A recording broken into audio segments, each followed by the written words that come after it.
Hallelujah, good morning. सुबह हो चुकी है। क्या उठ गए हैं? प्रभु के वचनों को सुनने के लिए तैयार हैं?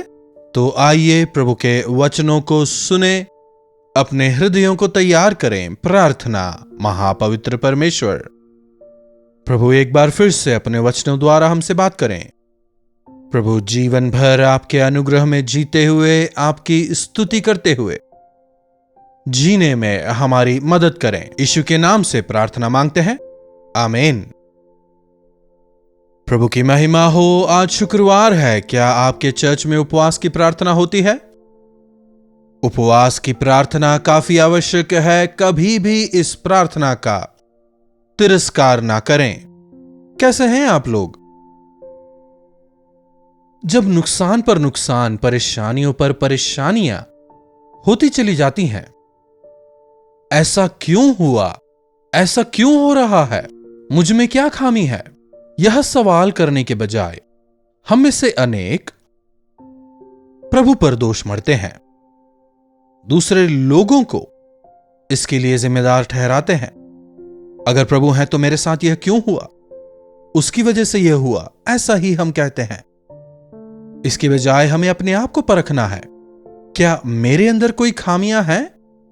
क्या मैंने प्रभु को दुखी किया है? क्या हम अपने आप को ऐसे परखते हैं? हर रोज, हर समय हमें अपने आप को परखना है। हर रोज हमें अपने आप को जांचना है कि क्या मैं सही मार्ग पर चल रहा हूं। विशेषकर यह शुक्रवार की जो उपवास की प्रार्थना होती है, एक तरह से यह अपने आप को परखने का समय होता है। इस हफ्ते भर मेरे विश्वास का जीवन कैसा रहा? अपने आप को परखना चाहिए। मैंने कितनी देर प्रार्थना की? अपने आप को परखना है। इस हफ्ते में मुझे इतना नुकसान क्यों हुआ? इतनी विफलताओं को मैंने जीवन में क्यों देखा? कहते हुए अपने आप को परखना चाहिए, बजाय इसके कि हम अन्य लोगों को या फिर प्रभु को इसके लिए दोषी ठहराएं। यह क्यों हुआ? अगर यह जांचें और प्रभु के सानिध्य में जाकर हम प्रार्थना करें तो छुटकारा पाएंगे। योएल की पुस्तक। यह एक ऐसा समय था जब इस्राएली परेशानी में थे। हर तरफ से समस्याएं, अकाल। इस अकाल की वजह से वे काफी तकलीफ में हैं। खाने के लिए भोजन नहीं है, फसल जो है वो सूख चुकी है। ऐसे समय में परमेश्वर अपने भविष्यवक्ता योएल को भेजकर उनसे क्या कहते हैं? देखिए, योएल की पुस्तक 2 अध्याय 12वीं आयत से, तो भी यहोवा की यही वाणी है, अभी भी सुनो, कम से कम अब तो सुन लो। जब तुम परेशानी में हो, जब नुकसान उठा रहे हो, जब बीमारी में हो, कम से कम अभी सुनो। और उपवास के साथ, उपवास की प्रार्थना कहते ही कई लोगों को डर लगता है। फिर कुछ लोग होते हैं जो उपवास कहकर दिन भर खाते रहते हैं, पीते रहते हैं। कम से कम अगर 10 घंटे आप बिना खाए रहें तो उसे उपवास कह सकते हैं। समझ रहे हैं? अगर संभव हो सके तो पूरे 24 घंटे केवल पानी पीकर, वाटर फास्टिंग, केवल पानी पीकर अगर आप 24 घंटे गुजारें तो एक दिन का उपवास कह सकते हैं। लेकिन आज उपवास कहते हैं और खाते रहते हैं। दरअसल हम उपवास क्यों रखते हैं? क्या अपने आप को दुखी करने के लिए? जी नहीं। क्या हमें भूखा देखकर प्रभु को मजा आता है?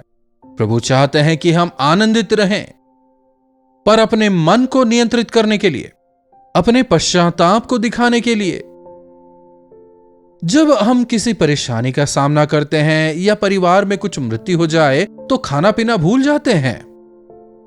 इसी प्रकार प्रभु के सानिध्य में समय बिताते हुए, सांसारिक बातों से अलग होकर, खाने पीने से दूर होकर, उपवास के साथ में हमें प्रार्थना करना है। प्रभु का वचन बताता है, कम से कम अभी भी उपवास के साथ रोते पीटते अपने पूरे मन से फिरकर मेरे पास आओ।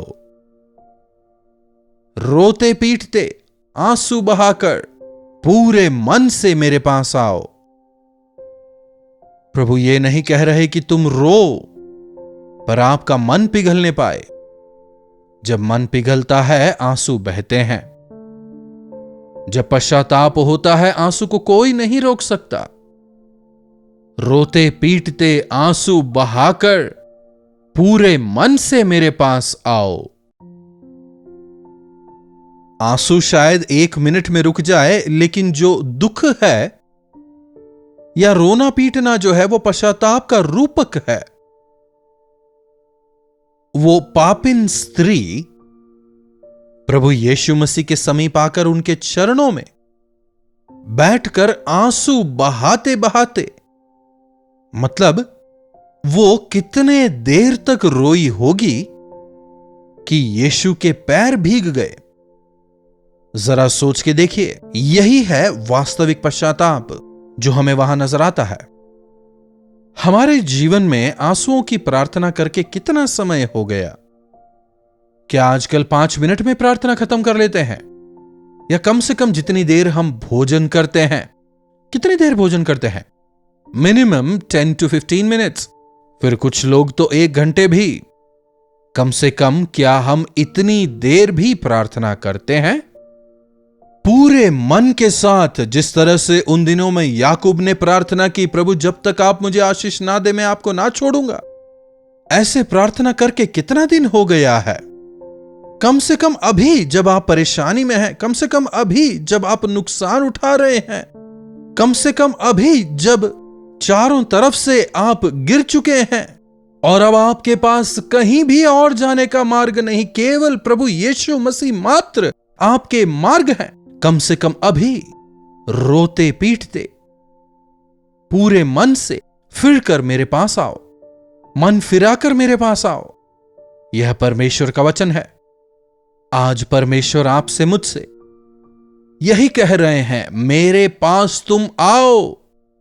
लोगों के सामने नहीं, मेरे सामने आकर रो। हम लोगों के सामने रोते हैं या फिर किसी से कुछ नहीं कहते, अकेले में रोते हैं। अकेले कमरे में जाकर द्वार बंद करके रोते हैं, सोच सोच कर विलाप करते हैं, है कि नहीं? प्रभु यीशु के पास आएं। आपके आंसुओं को पोंछने वाले केवल प्रभु यीशु हैं। अपने वस्त्र नहीं, अपने मन ही को फाड़कर, मतलब मन फिराकर अपने परमेश्वर यहोवा की ओर फिरो, क्योंकि वे अनुग्रहकारी, दयालु, विलंब से क्रोध करने वाले, करुणा निधान और दुख देकर पछताने हारे हैं। आपको दुखी देखकर प्रभु भी दुखी होते हैं। वे अनुग्रहकारी, दयालु, विलंब से क्रोध करने वाले हैं। कैसे महान और प्रेमी परमेश्वर हमारे पास है।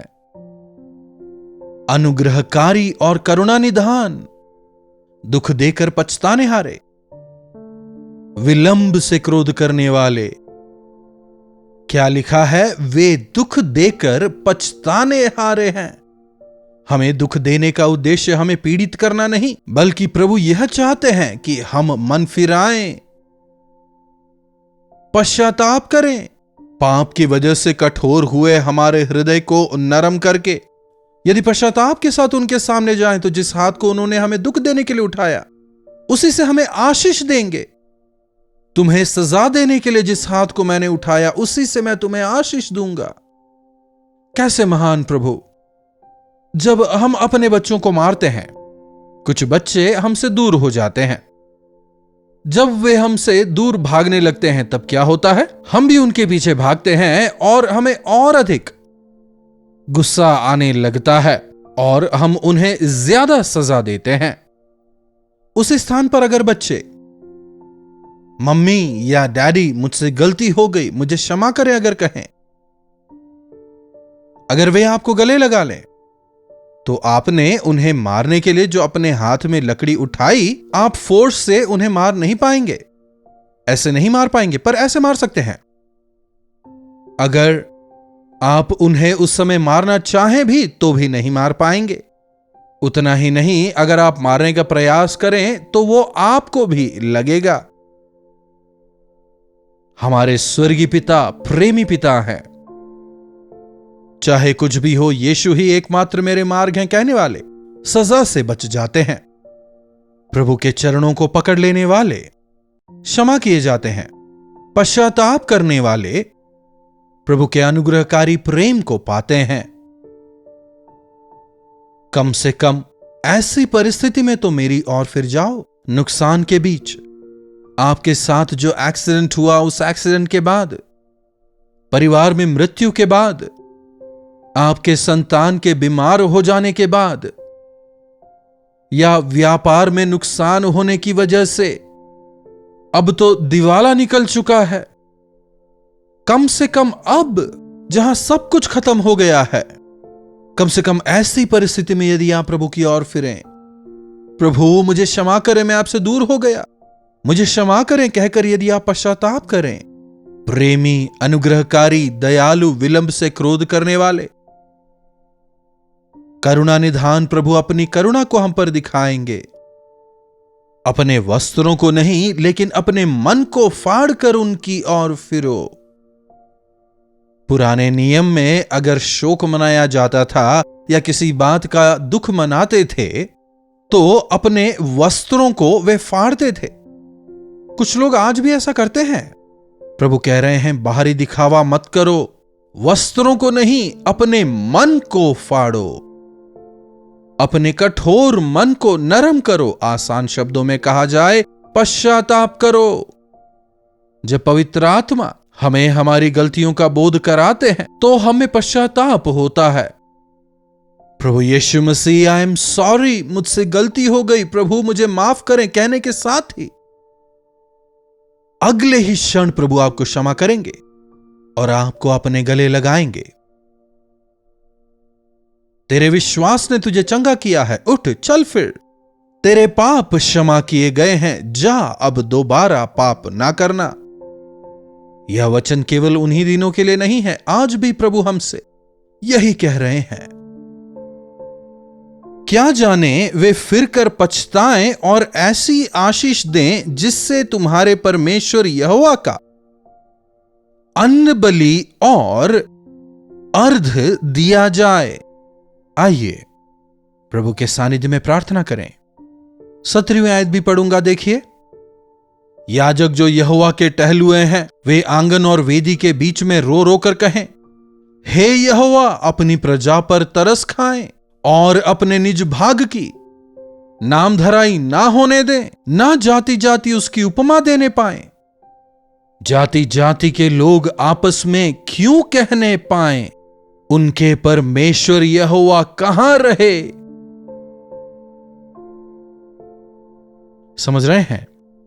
अगर हम दुखी होते हैं, अगर हमारा नुकसान होता है, तो यह केवल हमें प्रभावित नहीं करता, बल्कि हमारे प्रभु का नाम भी शर्मिंदा होता है। अगर आसपास वाले यह सवाल करें, कहां रहे तुम्हारे प्रभु, तो हम क्या जवाब देंगे? और जब आप पश्चाताप करते हैं, आप क्षमा पाते हैं, साथ ही साथ प्रभु के नाम को महिमित करते हैं। ये याजक अर्थात आज हम जैसे सेवक, हमें आत्माओं के लिए प्रभु के सामने विनती करना है। वचन सुनने वाले आप सबों के लिए हम प्रार्थना करते हैं, क्योंकि जब हम प्रार्थना करते हैं आप अपनी जगह पर और हम यहां पर, प्रभु दया करते हैं और उनका वचन फलवंत होता है। अगर आपके बच्चे कहना नहीं मानते तो आप प्रार्थना करें। परिवार के अगुवे के तौर पर पूरे परिवार के लिए प्रार्थना करें। कलीसिया के अगुवे के तौर पर पूरी कलीसिया के लिए आप प्रार्थना करें। इन अंत के दिनों में कलीसिया को मिलकर पश्चाताप करना है। कलीसिया एक तरह से ठंडी अवस्था में है। विश्वासी अपने विश्वास से मुंह मोड़कर संसार में जी रहे हैं। इसीलिए कम से कम अभी उपवास के साथ हम प्रभु के सानिध्य में आए, रोते बिलखते प्रभु के सानिध्य में आए, अपने मन को फाड़ कर हम प्रभु के सामने जाएं। चाकू लेकर फाड़ने की जरूरत नहीं, लेकिन पश्चाताप करके प्रभु के सामने जाएं। प्रभु हमें क्षमा करेंगे, हमें अपनाएंगे, आशीष देंगे। साथ ही साथ वायदा देते हैं, दोबारा तुम्हारे अपराधों को मैं कभी याद नहीं करूंगा। प्रार्थना। महापवित्र पिता परमेश्वर, प्रभु एक बार फिर से हम आपके वचनों के लिए आपके शुक्रगुजार हैं। प्रभु आपके प्रेम के लिए, उस अनंत प्रेम के लिए हम आपके शुक्रगुजार हैं। हमारे पापों को देखकर आप सजा नहीं देते, बल्कि प्रभु आप विनती करते हैं। आप हमें मौका देते हैं कि हम दोबारा से आपकी ओर फिर जाएं, दोबारा से आपको अपनाएं, आपके साथ एक आशीषमय जीवन बिताएं और संसार के लिए आपके एक गवाह हो जाएं। होने दें प्रभु कि हम अपनी गलतियों से पश्चाताप कर आपके अनुग्रह और आशीष में जीवन बिताने वाले हो जाएं। प्रार्थना यीशु के नाम से मांगते हैं, आमीन। अब हमारे पिता परमेश्वर का प्रेम, प्रभु यीशु मसीह का अनुग्रह, पवित्र आत्मा की संगति और सहभागिता हमें से प्रत्येक के साथ आज, कल और सर्वदा बनी रहे। आमीन। प्रभु की महिमा हो। अपने प्रार्थना विनतियों को आप हमें 9884907779 पर व्हाट्सएप, वॉइस मैसेज या फिर टेक्स्ट के जरिए भेज सकते हैं। हम अवश्य आपसे सुनना चाहेंगे, आपके लिए प्रार्थना करेंगे। प्रभु अवश्य आपके जीवनों में चमत्कार करेंगे। यदि आपने अब तक चैनल को सब्सक्राइब नहीं किया है, सब्सक्राइब करें। जरूरतमंदों के साथ में आप इसे शेयर करें, लाइक भी करें। इन्हीं वचनों के साथ आज मैं आपसे विदा लेता हूं। प्रभु आपको आशीष दें। कल्वरी दर्शन, ये है प्रेम के दर्शन, यीशु प्रेम के दर्शन। कल्वरी